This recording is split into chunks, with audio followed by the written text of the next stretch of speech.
विक्रम राव साहब, आपने ऐसा कोई दृष्टांत देखा पुराने वक्त में, आप तो नेहरू से लेकर आज तक सब देख रहे हैं, कि जिसमें एक ही परिवार में धुर विरोधी पार्टियों के दो बड़े चेहरे, एक ही रसोई, एक ही ड्राइंग रूम, एक ही बैठका?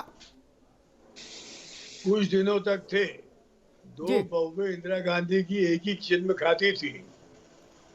बाद में लोगों ने पूछा सोनिया गांधी से, कांग्रेस प्रेसिडेंट हो, अपनी देवरानी को तो पार्टी में नहीं रख पाई, देश तो क्या तुम कांग्रेसी बनाओगी?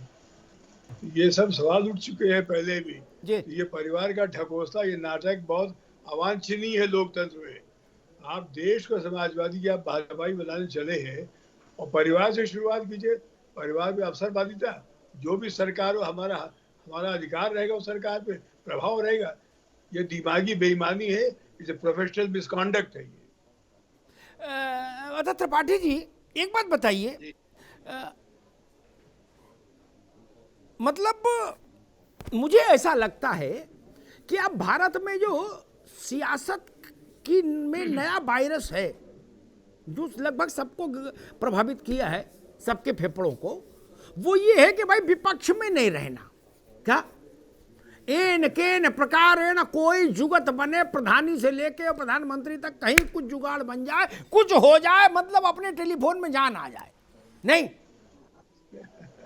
चाहे शीर्षासन हो, अनुलोम विलोम हो, कुछ हो, कपाल भाती हो, कुछ हो, कर्म रहेंगे सत्ता में, सीधे न सही दान घुमा के नाक पकड़ेंगे।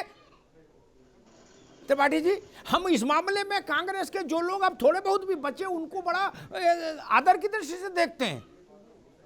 अभी भी कई जिलों में ऐसे पुराने लोग मुझे मिल जाते हैं इंदिरा जी के समय के, वो आज भी अपना कुर्ता धोती पहन रहे। हमने कहा चचा कहीं भाजपा में या वहां समाजवादी में कुछ जुगाड़ कर लेते तो इस ठंड में बैठ के गजक खा रहे होते काजू वाली, लेकिन वो गए नहीं, नहीं तो कुछ प्लाट लाट काट लेते, कुछ तो धंधा कर लेते, अगर कहीं जुड़ जाते। उदाहरण दे दूं? जी जी विक्रम राव साहब,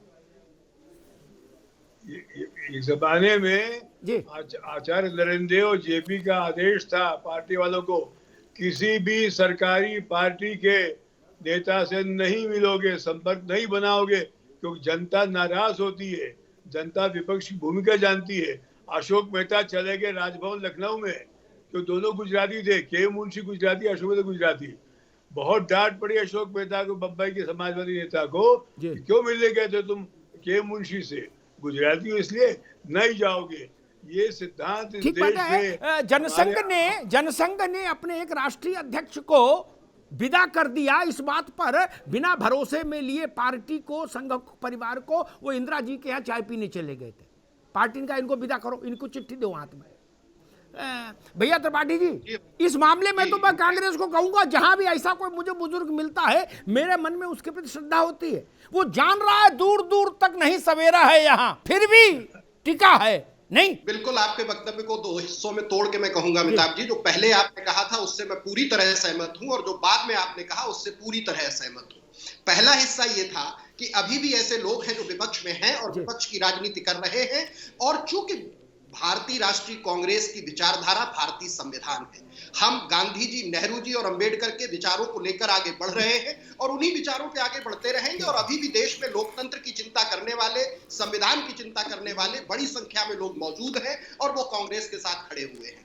जहां तक आपने कहा सत्ता में आने की जो बात है, तो सत्ता में आना अब बहुत दूर नहीं है, चूंकि जब तक आप कुछ तीखा न खा ले और कड़वा न खा ले, तब तक मीठे की याद नहीं आती है। 2014 से ये देश जो विभाजन और नफरत का तीखा स्वाद दे रहा है, इसलिए अब यह देश चाहता है कि संविधान की रक्षा करने वाले, संविधान के साथ खड़े होने वाले लोग सत्ता में आए, और इसका परिणाम और इसका संकेत आपको 2022 के उत्तर प्रदेश चुनाव से दिखेगा, क्योंकि उत्तर प्रदेश से ही दिल्ली का रास्ता तय होता है। अभी आपने कहा था ठीक बात है त्रिपाठी जी।